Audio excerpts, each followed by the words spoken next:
Hola a todos, bienvenidos a este curso de HIIT. Estamos en la clase número 1, en donde vamos a tratar de descifrar estas siglas que hoy en día son tan conocidas, cuál es el significado y a dónde apunta. Cuando hablamos de HIIT, hablamos de High Intensity Interval Training.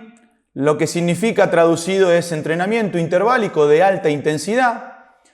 ¿De qué se trata esto? Se trata de combinar intervalos de alta intensidad, intervalos de trabajo de alta intensidad, con intervalos de pausa de baja intensidad o pasivas. Realizar estos intervalos de manera sistemática es lo que sucede cuando hacemos un HIIT. Lo primero que vamos a ver es que hay diferentes sistemas de entrenamientos, ¿sí? Vamos a situarnos en métodos continuos y métodos fraccionados. Cuando hablamos de métodos continuos, hablamos de generar un entrenamiento sin cortes, en donde ese entrenamiento sin cortes puede ser de manera uniforme o de manera variable, y siempre se va a realizar a baja intensidad. Cuando hablamos de un entrenamiento continuo de manera uniforme, un ejemplo sería que una persona realiza un trote continuo de 30 minutos a 140 pulsaciones por minuto a 12 kilómetros por hora. O sea que la variable no se modificó, sino que fue la misma desde el comienzo al final y no hubo cortes. Y el continuo variable sería que una persona corre media hora, de los cuales los primeros 10 minutos los hace a 12 km por hora con una frecuencia cardíaca de 140 latidos por minuto, los segundos 10 minutos los realiza a 14 km por hora con una frecuencia cardíaca de 160 latidos por minuto y los últimos 10 minutos los realiza con una frecuencia cardíaca de 140 y 12 km por hora. O sea, el trabajo sigue siendo continuo, pero hubo una variable en el cambio de ritmo, en la frecuencia cardíaca, en los diferentes indicadores fisiológicos. Y cuando nos situamos en lo que es el entrenamiento fraccionado, lo podemos realizar de manera interválico o de manera intermitente. Y siempre a alta intensidad. Cuando hablamos de alta intensidad, hablamos de trabajo que suceden por encima del umbral anaeróbico. ¿Y por qué son fraccionados? Es todo lo contrario al método continuo que explicamos recién. O sea, que la persona realiza intervalos, que después vamos a ver a lo largo del curso, intervalos cortos, intervalos largos y los diferentes métodos que desarrollamos en un HIIT.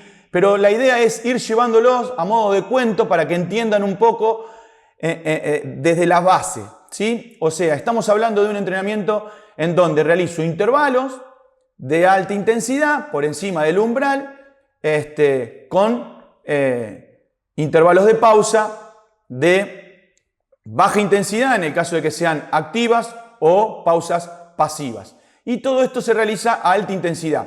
Cuando hablamos de HIIT, estamos hablando de entrenamiento fraccionado, no entrenamiento continuo.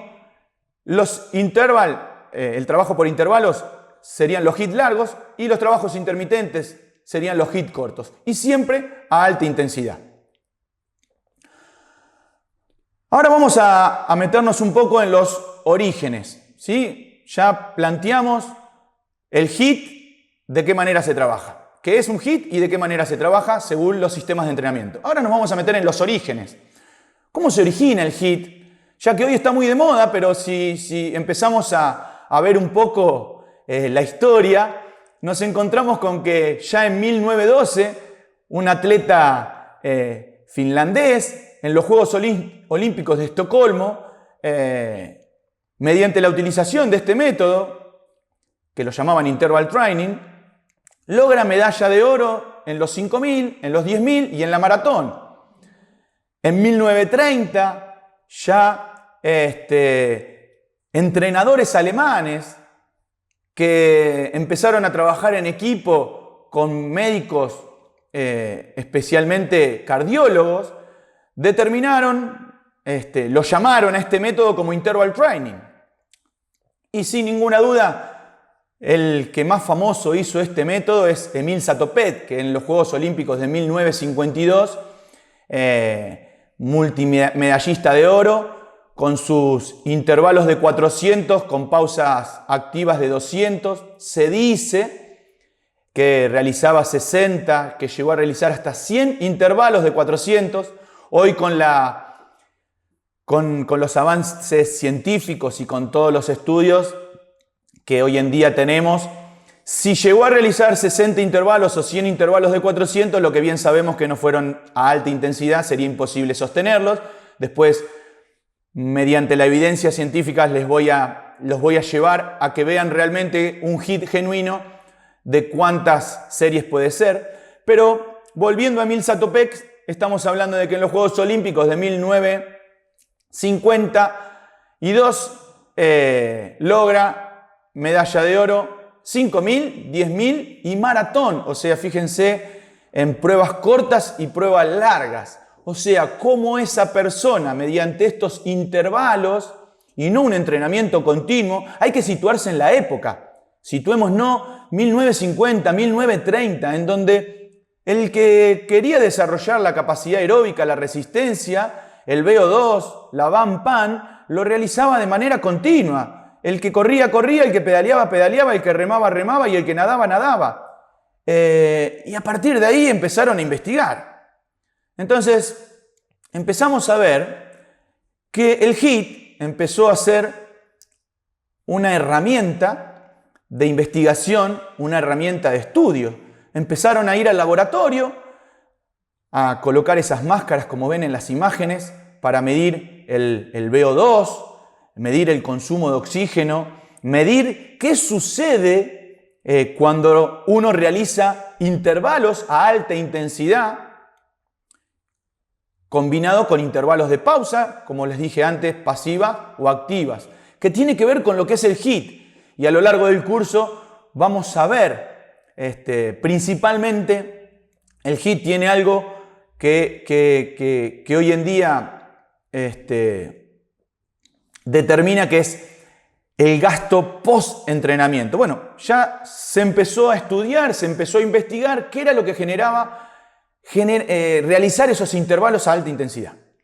Entonces nos vamos a 1970 con Wingate, en donde Wingate planteaba un método de pedaleo o de correr, ¿sí? De pedaleo con miembros inferiores o miembros superiores o correr. O sea, lo que tenemos que ver es que utilizaba un medio cíclico: correr, pedalear, remar o nadar. En esa época estamos estudiando la parte aeróbica, que se trabajaba de esa manera. Después vamos a ver que ahora en la época moderna el HIIT también puede ser neuromuscular. Pero nos situamos en 1970, en donde Wingate planteaba realizar un intervalo, ¿sí?, a alta intensidad de 30 segundos con una recuperación activa de 3 a 5 minutos. Siempre que hablamos de recuperación activa tiene que ser a baja intensidad. Después vamos a ver bien a qué intensidad de la BAM-PAN se realiza. Y realizar 5 a 8 intervalos. Bien, fíjense que ya en 1970 estaban estudiando. Realizo un intervalo de 30 segundos. A alta intensidad me recupero 3 a 5 minutos y hago 5 a 8 intervalos de eso. Bien, una serie de HIIT. Bien, pasamos a Peter Coe. Peter Coe entrenaba a su hijo con pasadas de 200 con recuperaciones de 30 segundos. Imagínense que una pasada de 200 está en 30 segundos, un poquito menos, ¿sí? O sea que podríamos decir que Peter Coe lo que plantea es un 30-30. Lo que hoy conocemos como un 30-30. Un HIIT 30-30, un HIIT 1 por 1. A alta intensidad. ¿Cuál es la principal diferencia con lo que quería ver Peter Coe con lo que planteó Wingate? La recuperación. Wingate 3 a 5 minutos. Cuando recuperamos 3 a 5 minutos, la recuperación es total. Acá tenemos recuperaciones incompletas, ¿sí? Un 30-30 y realizar pasadas de 200, recupero 30, pasadas de 200 y recupero 30. Eso es lo que planteaba Peter Coe, ¿sí? Ya en los 90 aparece Tabata, en donde nos va a dar otro indicador de HIIT, en donde plantea de que con entrenar todos los días, 8 series de 20 por 10, o sea, estamos hablando de 10 minutos de trabajo, podemos obtener beneficios. Y es una de las cosas que realmente sucede con el HIIT, ¿sí? Que esos intervalos de alta intensidad generan un gasto metabólico, un gasto cardíaco tan grande que post-entrenamiento se generan muchas adaptaciones fisiológicas. Pero bueno, para no irnos de tema, Tabata planteaba 8 series de 20 por 10, ¿sí? Que hoy se conoce como un intermitente de 2 por 1, 2 tiempos de trabajo por 1 de pausa. Pero acá nos está dando otro indicador, que con hacer poquito tiempo, alta intensidad, podemos obtener resultados. Entonces tenemos a Wingate, que planteaba una pausa completa con intervalos cortos, Peter Coe, que planteaba intervalos cortos pero una pausa incompleta, Tabata, intervalos cortos, ¿sí? Con pausas cortas, pero todos a máxima intensidad. Ahí coinciden todos. Luego nos metemos con Gibala, ya en los 2000, en donde Gibala plantea intervalos de 30 segundos a alta intensidad, ¿sí? Con 4 minutos de recuperación activa y realizar 7 u 8 intervalos. Acá Gibala plantea una pequeña diferencia con el resto, en donde esa velocidad del intervalo tenía que ser a velocidad de sprint. Y ahí aparece lo que sería el SIT, el Sprint Interval Training, ¿sí? Que ya la velocidad de los intervalos tiene que ser a máxima velocidad. La velocidad que planteaba Peter Coe, Wingate, era al 100% de la VAN. Después les voy a enseñar qué tiene que ver con la VAN y qué tiene que ver con la Vmax, en donde una es la velocidad aeróbica máxima y la otra es la velocidad máxima de sprint. Entonces ya Gibala plantea que con un HIIT con entrenamientos de velocidad, porque eran piques, ¿sí? Y realizar 7 u 8 piques a máxima intensidad con recuperación completa. Luego Gibala se junta con Light y modifican lo anterior y dice, che, en vez de hacer intervalos de 30 segundos, hagamos intervalos de 60 segundos. A máxima velocidad de sprint, ¿sí? 95-100% de la velocidad de sprint, que tiene que ver como a un 160 del VO2. Y recuperar 75 segundos, o sea, aumentaron el volumen del intervalo y bajaron el tiempo de recuperación. 75 segundos, estamos en 1 minuto 15, o sea que casi un 1 por 1, ¿sí? De trabajo. Luego aparece Timmons, en donde también plantea sprint de 20 segundos por 2 minutos de recuperación. 20 segundos por 2 minutos de recuperación.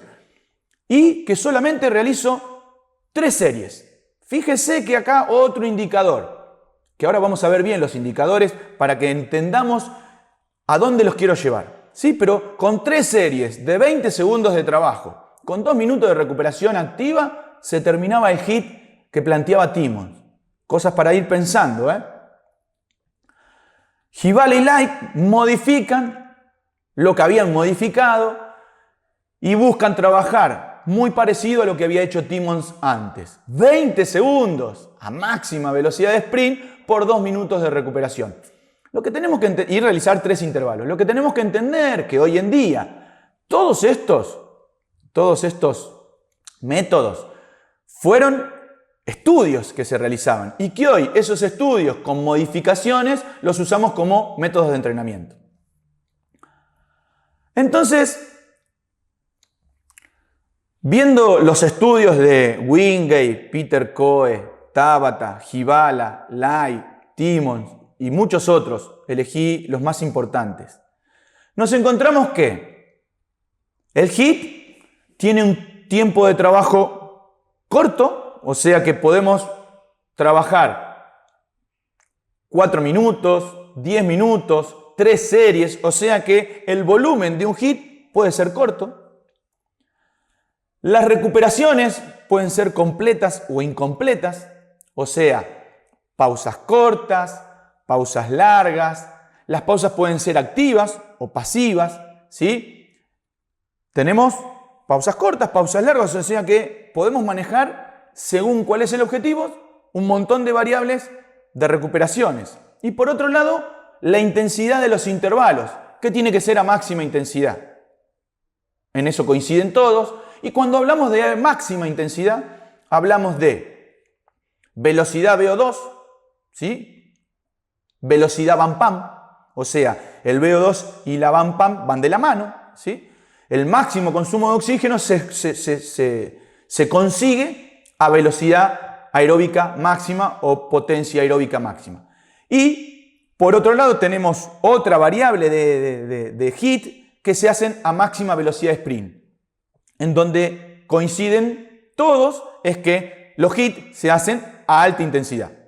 Entonces, tenemos, en base a los estudios que surgieron como disparador de lo que atletas lograron, nos encontramos con que el HIIT tiene un volumen de trabajo, puede tener un volumen de trabajo bajo, puede tener recuperaciones activas o pasivas, completas e incompletas.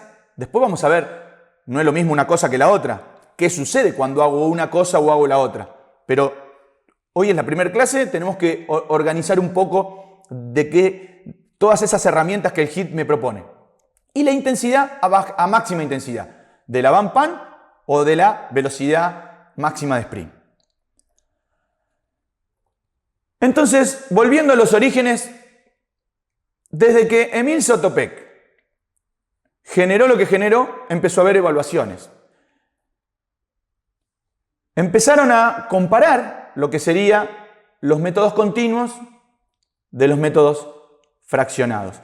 Cuando vamos a ver los estudios, los métodos continuos los podemos encontrar con las siglas SIM, que significa entrenamiento continuo de intensidad moderada, y el HIIT, High Intensity Interval Training, intervalos de alta intensidad. Ahora lo que empezaron a ver era, agarraban poblaciones, grupos de personas que le hacían realizar un entrenamiento continuo y a otro grupo de personas le hacían realizar un HIIT. Y empezaron a estudiar, ¿qué pasa cuando realizo esto y qué pasa cuando realizo esto? Hay un montón de estudios, cada vez hay más, cada vez se estudia más. Y empezaron a comparar lo continuo con lo fraccionado.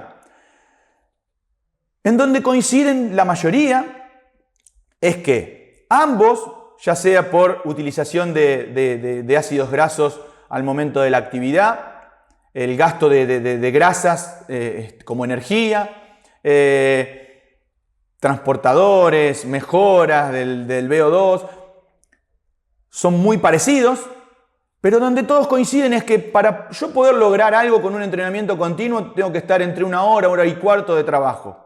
Y con el HIIT, con 10, 15, 25 minutos de trabajo, equiparo esa hora y cuarto por la alta intensidad. Y otra de las cosas que vamos a ver más adelante es lo que sucede post-HIIT. Entonces, estos estudios se realizan en Europa, se realizan afuera y empiezan a llegarnos a nosotros. Entonces, esta sigla HIIT, nos encontramos con que estudios HIIT, ¿sí? Y acá tienen una filmina en donde yo recorté diferentes estudios, ¿sí?, que se hicieron y que nos llegaron con la traducción. Ahora, lo que necesito que ustedes entiendan y puedan leer estos estudios. Por ejemplo, el primer estudio que tenemos arriba dice, el título dice High Intensity Interval, ¿sí? O sea, que realizaron un trabajo por intervalos. Y si nos vamos al abstract, habla de que realizaron un intermitente. O sea que la sigla HIIT la utilizan como interválico y como intermitente. El título habla de interválico y el trabajo principal habla de intermitente. Si nos vamos al otro estudio, High Intensity Interval Training, y nos vamos abajo y vemos que realizaron un entrenamiento intermitente.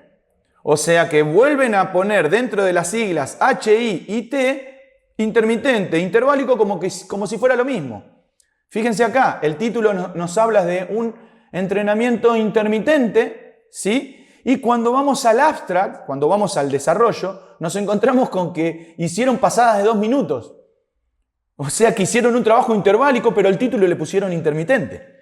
Nos vamos acá al último, que también dice High Intensity Intermitente. O sea, la sigla HIIT vuelven a poner interválico o intermitente como si fueran lo mismo. y nos encontramos que hicieron pasada de 3 minutos. Entonces, ¿a dónde quiero ir con esto? Tenemos que tener mucho cuidado porque las traducciones son hechas de traducciones. Entonces, el que agarró el abstract, el que agarró el estudio que vino de afuera, que ya tuvo una previa traducción, lo traduce y ve la I y pone intermitente, y ve la I y pone interválico, sin entender que son dos cosas completamente distintas. Por eso vamos a ir al cuadro en donde tenemos entrenamiento intermitente y entrenamiento interválico.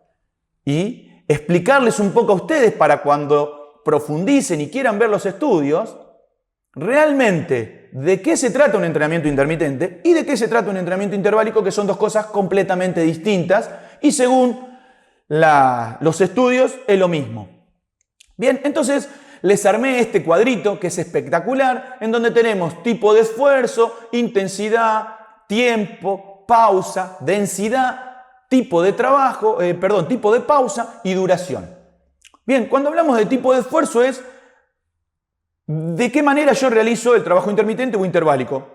Y lo puedo realizar de 4 formas: carrera, natación, remo, ciclismo, que son las tradicionales, porque los trabajos interválicos e intermitentes se utilizaban para mejorar el VO2 y se trabajaban mediante entrenamientos cíclicos. Y hoy en día se le agregó lo neuromuscular y después vamos a ver bien qué bueno que es el entrenamiento neuromuscular, principalmente intermitente, para los deportes en equipo. Bien, pero entonces el tipo de esfuerzo puede ser tanto en interval como en intermitente. Bien, entonces seleccionamos el tipo de esfuerzo y nos metemos en la intensidad de trabajo. Cuando hablamos de intensidad del trabajo, el intermitente se realiza entre el 100 al 120% de la VAN y el interval se realiza entre el 80 al 95, 100% de la VAN. Estamos más cerca, un verdadero trabajo interválico se tiene que realizar cerca del 100% de la VAN, 90-95 de la VAN. Tiempo de trabajo, cuando hablamos de trabajos intermitentes tienen que ser menores a 30 segundos y cuando hablamos de trabajos interválicos tienen que ser mayores a 30 segundos. Entonces, ya tenemos dos diferencias, la intensidad y el tiempo de trabajo. ¿Sí? Clave. Cuando hablamos de pausa, el intermitente se puede realizar entre 50 al 200% del tiempo de trabajo. O sea que, para que ustedes entiendan si yo hago un intermitente de 10 segundos y descanso 5 segundos, estoy el 50% de lo que trabajé. Y si yo hago un intermitente de 5 segundos y descanso 20 segundos, estoy descansando 4 veces lo que trabajé. ¿Sí? Y si vamos al interval, entre un 30% a un 1000% del tiempo de trabajo. Imagínense que yo puedo hacer un intervalo de 40 segundos y descanso 4 minutos. ¿Se entiende? La relación tiempo de trabajo-pausa es enorme. Siempre tiene que ver según lo que voy a querer trabajar y lo vamos a ver a lo largo del curso. Cuando planteamos el tiempo de trabajo y el tiempo de recuperación, surge lo que se llama densidad, que es la relación entre ambos. Entonces, cuando hablamos de un entrenamiento intermitente, hablamos de una relación 1-1, 1-2 o 2-1. Podríamos ir incluso hasta 1-3. Siempre primero el tiempo de trabajo y luego el tiempo de recuperación. Y interval puede ser 1-3 a 1-10, ¿sí? Es muy amplio. Los tipos de pausa en ambas pueden ser pasivas o activas. Después yo les voy a dar mi opinión en base a los estudios que fui leyendo y que fui incorporando de cuál pausa va mejor para uno o para otro, pero los libros hablan de que pasiva y activa para ambos. Y la duración de un trabajo intermitente puede estar entre 8 a 40 minutos. 8 es el mínimo tiempo que tengo que laburarlo y 40 es el máximo tiempo. O sea, dentro de ese que va a depender de la densidad, va a depender del tipo de esfuerzo, ¿sí? Después vamos a ver bien y en videos cómo hacer un intermitente. Y el intervalo es indefinido porque es tan alta la relación trabajo que puedo, si estoy preparando un atleta para correr un endurance, puedo estar 5 horas entrenando, ¿sí? Bien, entonces vimos los estudios que nos plantean que el HIIT era lo mismo interval e intermitente y no era lo mismo. Entonces ya sabemos que si leemos los estudios y vemos que en el trabajo realizaron pasadas de 2 a 3 minutos, estaban haciendo un trabajo interválico, por ende la intensidad era entre el 80 al 100. Y si están haciendo intervalos de 20 segundos, 15 segundos, 30 segundos, era intermitente. Entonces, podemos saber si lo que hicieron fue intermitente o interválico. Siguiendo con los estudios,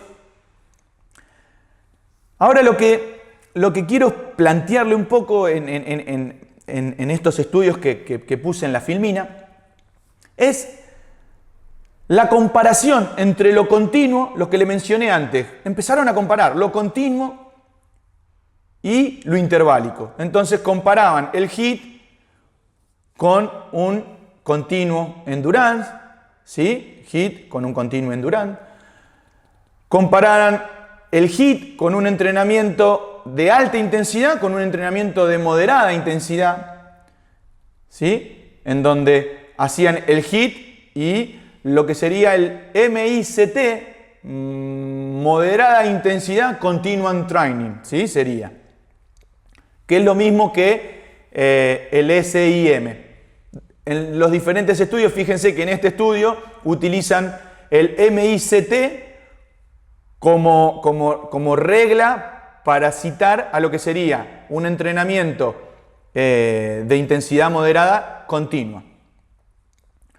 Y en el último estudio, fíjense que plantean qué sucede post ejercicio, ¿sí? Metabólicamente, qué sucede post ejercicio. Y ese qué sucede post ejercicio es una de las grandes cosas que pasa metabólicamente post ejercicio cuando realizamos un HIIT, que se llama EPOC, que esas siglas significan el consumo de oxígeno post entrenamiento. Y fíjense que en el estudio nos encontramos con que realizan el HIIT mediante un SIT. Bien, acuérdense cuando vimos lo de Hibala, el SIT, Sprint Interval Training. O sea que cuando acá están comparando el EPOC, ¿sí? El gasto metabólico post ejercicio, que tiene que ver con el EPOC, que tiene que ver con el gasto cardíaco, que tiene que ver con el volumen sistólico, tiene que ver con un montón de cosas que la vamos a ver después. Simplemente los estoy ubicando en el mapa para que veamos lo interesante que es el HIIT, pero es interesante saber aplicarlo bien. Y entonces comparan el HIIT con el continuo de lo que sucede post ejercicio, post entrenamiento, y incluso mencionan que cuando hacen el HIIT hacen un SIT, o sea que trabajaban a velocidad de sprint.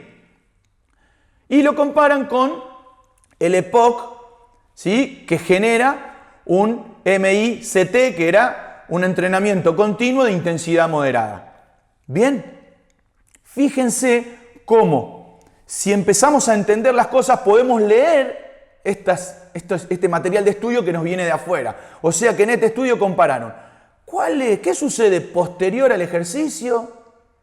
¿Sí? Una vez que si realizo un HIIT mediante un SIT, o sea que ya nos dijo que si leemos SIT, trabaja a velocidad de sprint y es corto, o sea que es intermitente, con un entrenamiento continuo. Entonces, nos encontramos que el EPOC de un entrenamiento continuo versus el HIIT realizado mediante un SIT me generaba algo.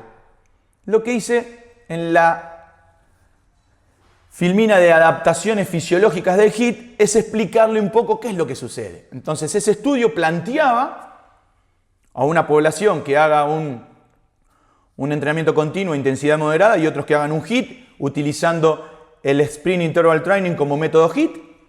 Y miren lo que sucede. Bien, entonces en el estudio anterior vimos la comparación de un método continuo con un método fraccionado. Entonces vamos a ver las adaptaciones fisiológicas HIIT que suceden cuando realizamos un método clásico y un HIIT. Bien, por un lado tenemos que el EPOC era el gasto, el consumo de oxígeno post ejercicio. Y por otro lado tenemos la tasa metabólica. La tasa metabólica, que la podemos encontrar como TMB, es tasa metabólica basal. Es el gasto energético de la persona diario. ¿Bien? Su metabolismo basal. Entonces, en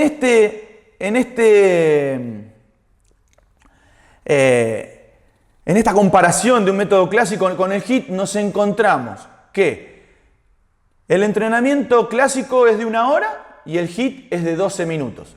Fíjense, la tasa metabólica de 12 minutos es casi el doble que la que generó un entrenamiento continuo con diferencia al HIIT. Fíjense la diferencia, ¿no? La tasa metabólica es mucho mayor. Y por otro lado, otra de las cosas que es sumamente una de las grandes ventajas del HIIT es qué es lo que sucede post ejercicio. Fíjense que finalizado el entrenamiento continuo hay un gasto metabólico que sigue un par de horas y en cambio el HIIT 38 horas post ejercicio sigue generando un gasto metabólico mayor. Entonces, la mayoría de los estudios lo que nos muestra es que el trabajar de manera interválica a alta intensidad nos genera una tasa metabólica mayor y nos genera un gasto metabólico mayor post ejercicio. O sea que podemos encontrar varios días posterior al estímulo, ¿sí?, que se siguen generando adaptaciones fisiológicas, y es una de las grandes ventajas del HIIT, y que a lo largo del curso les voy a ir explicando el por qué sucede cada una de estas cosas, porque contado a modo de cuento es hermoso, pero ¿por qué sucede? ¿Sí? Entonces, la conclusión de esta clase, todas las clases van a tener una conclusión para que vayamos teniendo en cuenta las cositas que quiero que vayan entendiendo. Entonces vamos a la conclusión HIIT. La forma de hacer el HIIT, o corriendo, o pedaleando, o nadando, o remando, son las 4 pruebas cíclicas tradicionales en donde el principal objetivo es mejorar la resistencia. Entonces se corría para mejorar la resistencia, se pedaleaba, se nadaba o se remaba en volúmenes enormes. El HIIT lo que hizo fue partir el entrenamiento en intervalos, combinando intervalos de trabajo con intervalos de pausa y mejorar esta condición que es la resistencia, ¿sí?, esta capacidad que es la resistencia mediante el trabajo de intervalos. Y en la época moderna se empezó a utilizar lo que sería el HIIT neuromuscular. Cuando hablamos de neuromuscular, hablamos de activación del sistema nervioso a unidades motoras para realizar un esfuerzo, ¿sí?, con una tensión determinada, con una velocidad de ejecución determinada. Así que tenemos los HIIT, las formas de realizar HIIT, las tradicionales, y se agregó el HIIT neuromuscular. Entonces, la conclusión que nos deja final, que nos deja esta clase es: primero, tenemos que entender que el HIIT es un método fraccionado, ¿sí?, ya que se realizan intervalos, ¿sí?, de trabajo con intervalos de pausa. No hay un método continuo, sino que se realiza un método fraccionado. Se utilizan intervalos de trabajo e intervalos de pausa que tenemos que ir combinándolos, pueden ser cortos, largos. Los intervalos de trabajo son a alta intensidad, eso es otra de las cosas que nos tiene que quedar claro en esta primera clase para poder entender lo que viene. Los intervalos de descanso, en el caso de que sea una pausa activa, son a baja intensidad. Después les voy a enseñar bien a qué intensidad. El tiempo de un HIIT es bajo, o sea, el volumen de trabajo, según los estudios, lo que fueron estudiando era que se pueden lograr muchas cosas con poco tiempo, Después tenemos que entender que ese poco tiempo es a alta intensidad, porque hoy veo muchas personas que dicen realizar HIIT y cumplen con todo, poco tiempo, todo bárbaro, pero no a alta intensidad. Y en realidad todos los estudios me determinan que el entrenar a alta intensidad te genera el gasto metabólico mayor, el EPOC, no entrenar poco, sino entrenar poco a alta intensidad. Genera grandes cambios metabólicos post ejercicio. Cuanto más intenso el trabajo del HIIT, mayor gasto cardíaco, mayor gasto metabólico, aumenta el volumen sistólico, hay un aumento de todas las hormonas, hay un cambio, o sea, se estresa el organismo de tal manera que posterior al ejercicio se tiene que poner a compensar para volver a esa homeostasis, ¿sí?, que fue rota mediante ese HIIT. El objetivo tenemos que entender, porque vemos que hacen HIIT para todo. El HIIT es para mejorar el VO2, la VAM-PAN. O sea que el HIIT es un método para trabajar la resistencia. Mediante el trabajo de resistencia puedo trabajar en un segundo plano otras cosas, pero el HIIT, cuando yo hago un HIIT, estoy trabajando la resistencia. ¿Sí? Entonces, estas son las conclusiones de esta primera clase. En la próxima clase vamos a hablar un poco de entrenamiento. Lo situé recién en lo que es un HIIT. En la próxima clase vamos a hablar un poco de lo que es el entrenamiento. Vamos a hablar los principios de entrenamiento, porque son esas herramientas que tenemos que respetar al momento de una planificación. En este caso, de una planificación de un HIIT. Vamos a hablar de las cargas de entrenamiento. Vamos a hablar de las magnitudes de las cargas. Cuando hablamos de cargas de entrenamiento, hablamos tanto de las cargas externas como de las cargas internas. Y cuando hablamos de la magnitud de la carga, hablamos de volumen, intensidad, densidad, frecuencia, duración. O sea, cómo yo puedo modificar de una forma o de otra esas variables. Vamos a ver las capacidades condicionales y vamos a ver las capacidades coordinativas. Todo esto que tiene que ver con lo que es el entrenamiento aplicado a el HIIT, ¿sí? Sin salirnos de ese cuento, el cual acabamos de iniciar, que es el HIIT, High Intensity Interval Training, entrenamiento intervalo de alta intensidad. Bueno, llegamos al final de esta primera clase. Les agradezco por estar del otro lado. Nos vemos en la próxima clase.